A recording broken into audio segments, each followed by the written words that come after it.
Triggers will reveal your core wounds and your deepest traumas if you're just willing to pay attention to them. Today I'm going to talk about my experience watching Avatar 3. And so if you haven't watched that film yet and you don't want any spoilers whatsoever, pause this video and come back when you've watched it. Because I'm going to talk about one scene in Avatar 3. So, what happened today? I went to watch Avatar 3, and I had a lot of meaning packed into watching this film. I actually deliberately didn't watch it with anyone else that wanted to watch it with me. I wanted to have this experience of watching it alone. I really wanted that full zone in on the movie, and I wouldn't have, because when I'm with a friend, it influences it. I'm thinking about what they're doing, all that kind of stuff. So for me, I'm a real diehard Avatar fan. I want to be zoned in. I waited over a month for hopefully the theaters to empty out. That didn't happen, but whatever. What ended up happening was there was two young kids, probably like Gen Alpha kids, some teenagers. Beside me, they wouldn't stop talking, even when I tell them to shush and stuff like that. And they were moving around, that the ADHD energy, and then they're crinkling with their candy, and it's like just super distracting, and it triggered me a lot. And I'm like, I end up actually going to sit in the corner, like where there was an open seat, just so I can be away from them to try enjoying the rest of the movie. But I was so angry that it threw the whole movie experience for me, and I felt pretty sad because I was very attached to that first experience.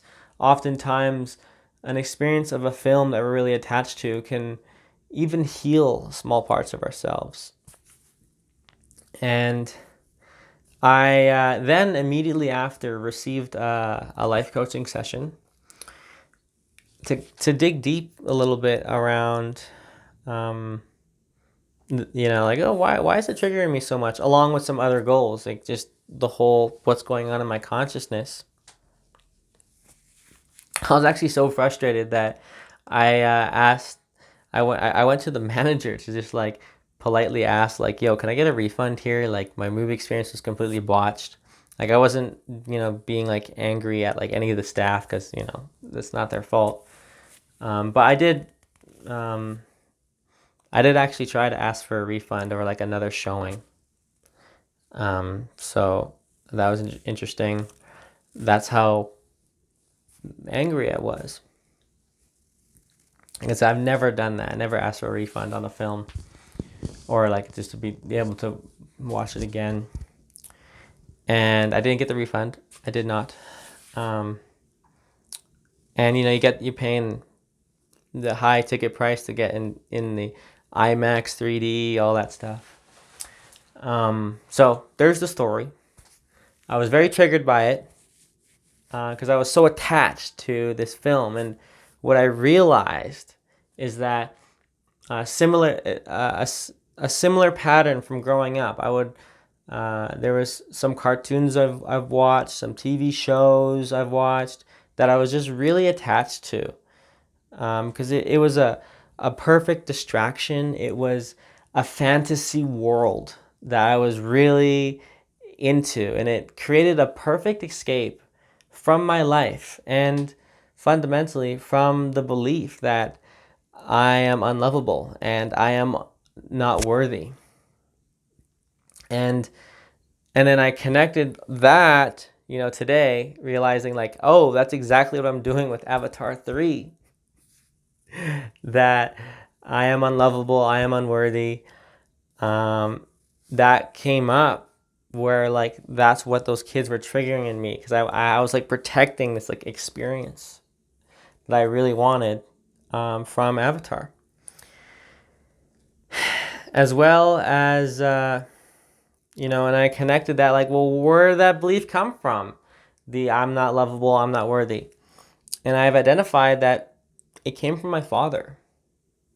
And then, like, that attitude of how he raised me came from his father, of course. And it's just so interesting how, we can say logically, like, well, yeah, you're lovable, yeah, you're worthy, but this is internalized beliefs.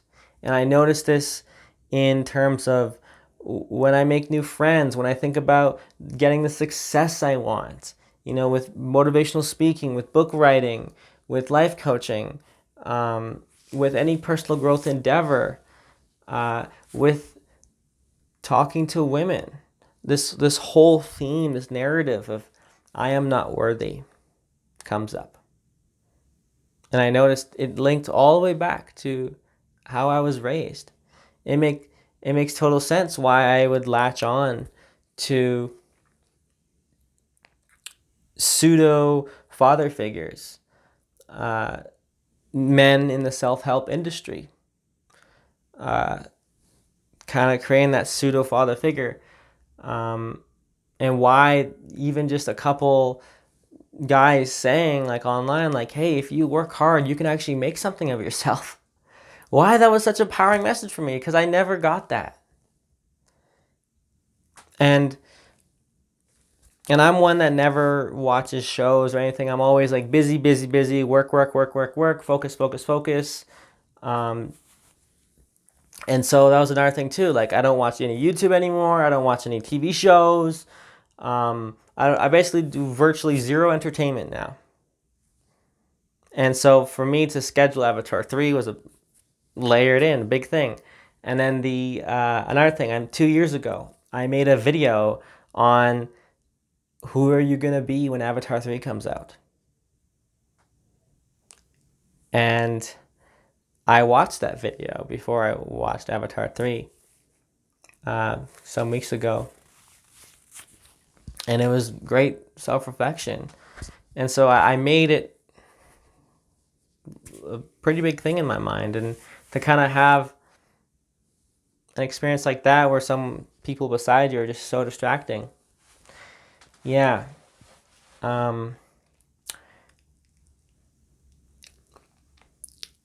It's poopy. That's like the best word I can put for it. And so, actually being able to connect that picture where are you looking for things to heal you? The common thing, the parents with the high expectations, and you gotta achieve this, achieve that. And I realized, like, when I do achieve the success I want with public speaking, when I do achieve the success I want with being a therapist, being a life coach, being a writer, even if my father said, I'm proud of you then, it's not like he hasn't said it. He said it never would land because he wasn't invested in my life to know the struggles, the story of how I got there and how much it meant to me.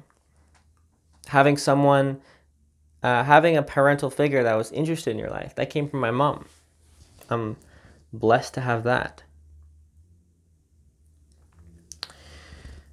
But I noticed that absence in my father created a huge wound of I'm not important, I'm not good enough, I'm not worthy, I'm not lovable.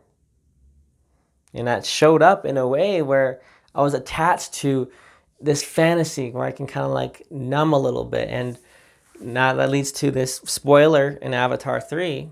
So, spoiler warning. When Kiri is like talking to Spider, Spider is like, he's got all these limiting beliefs about him not being good enough because he's human. And it's like, yeah, I can breathe now. Because he was teased for not being able to breathe the air or whatever. Now I can breathe now, but I need to still grow taller. and I still need to, make my skin blue or this or that. You know, I'm still human. Um, and that internalized narrative, and you can even see like in Natiri, where like there was parts of internalized hate for humans, right? So this is like a big theme around being ashamed to be human. And then Kiri's like basically like, I just love you as you are. You're beautiful as you are. And that really connected to me because my entire life I've always felt like I was put second. I was picked last growing up.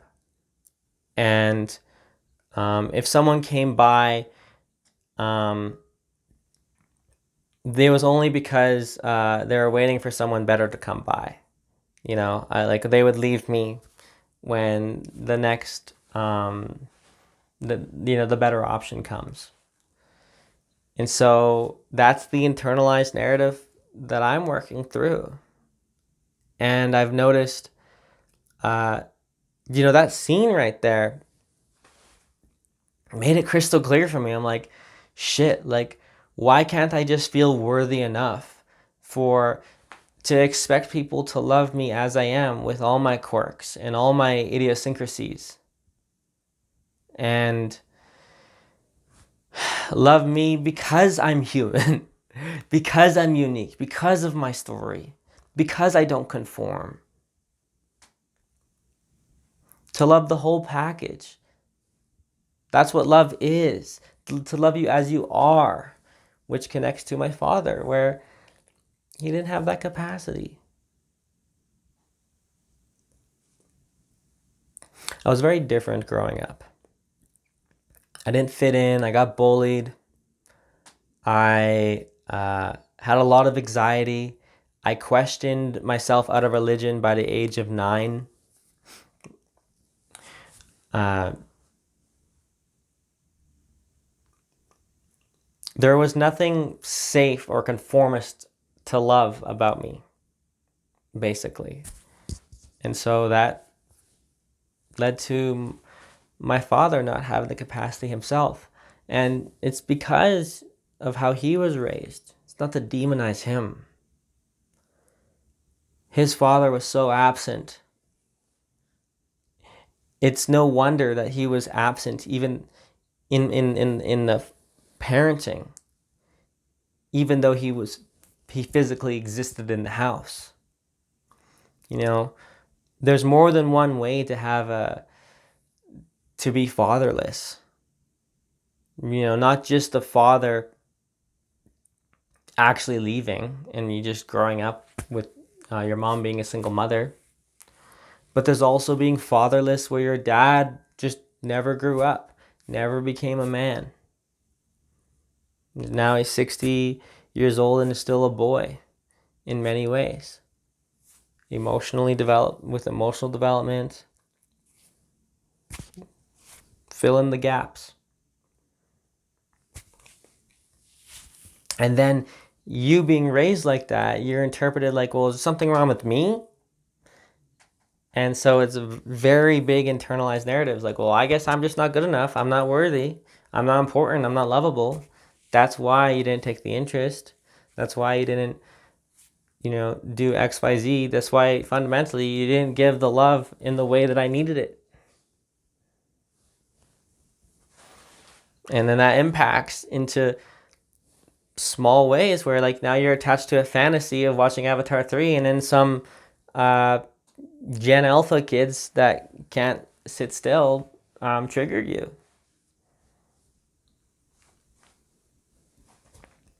Because you're so attached to getting the perfect Avatar 3 experience. So I hope you can connect some dots here for yourself in terms of what triggers you, what behaviors gaslight you, and start to become curious why. Like, yeah, it's shitty when you have someone annoying you, but like, why does it bother you so much? Like, why were you so attached? At the end of the day, it's just a fantasy. You know, Avatar is just a fantasy. Direct truth is right here. What's so bad about just the moment? Right? And it's the stories, how we interpret reality.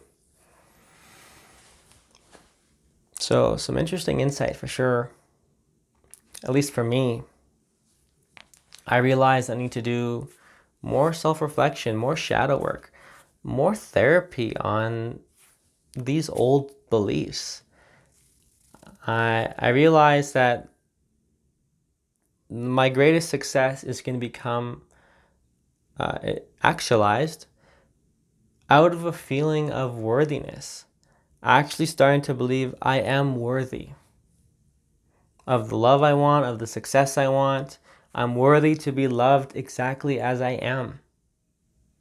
Just like Kiri loved Spider exactly as he is. You know, in that moment, for what she saw of him.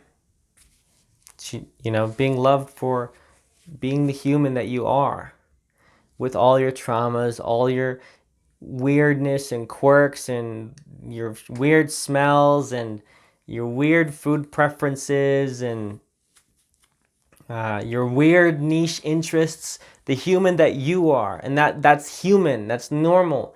It makes sense that you have all these quirks and anxieties and traumas and fears and aversions and doubts. It totally makes sense given all the context of your life.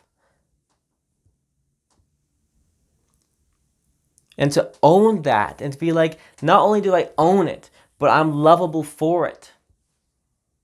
Because we are all coming into this reality fundamentally innocent. And then we live our lives and our traumas and we get our story in our heads around what we deserve and what we don't deserve. And then it shows up in weird ways, like getting extremely triggered.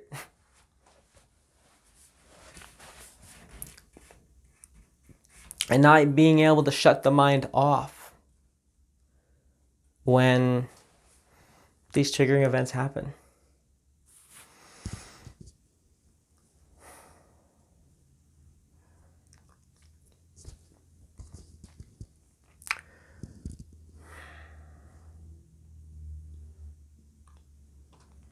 I hope this talk has been illuminating for you. This has been an illuminating day for me.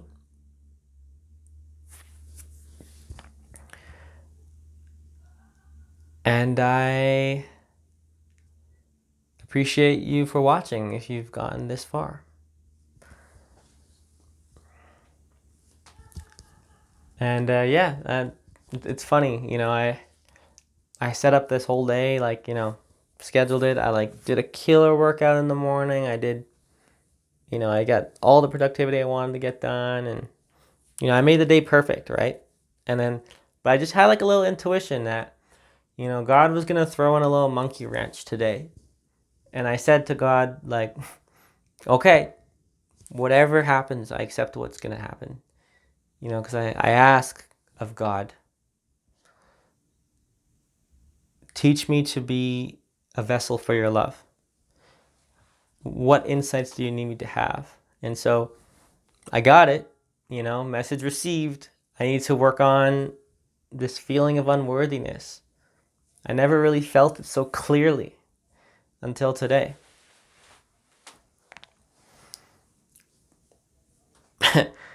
So I got what I asked for. And it's funny how you'll get certain experiences, you'll watch certain videos, you get a certain scene from a movie, you'll just bump into just this person at this right time, completely coincidental, and you'll have your workout go just this way, and you realize it's all just coalescing in one thing. It's crazy when you really pay attention to how much reality starts to synchronize very law of attraction core. When you set your intention around what you want, and then reality starts making these experiences, and then you get these insights. So start setting intentions around what you want. Be careful what you ask for. But yeah, I hope, one day I'll be able to feel worthy of everything I want. And I wish the same for you. You're worthy, fundamentally. Thanks for watching.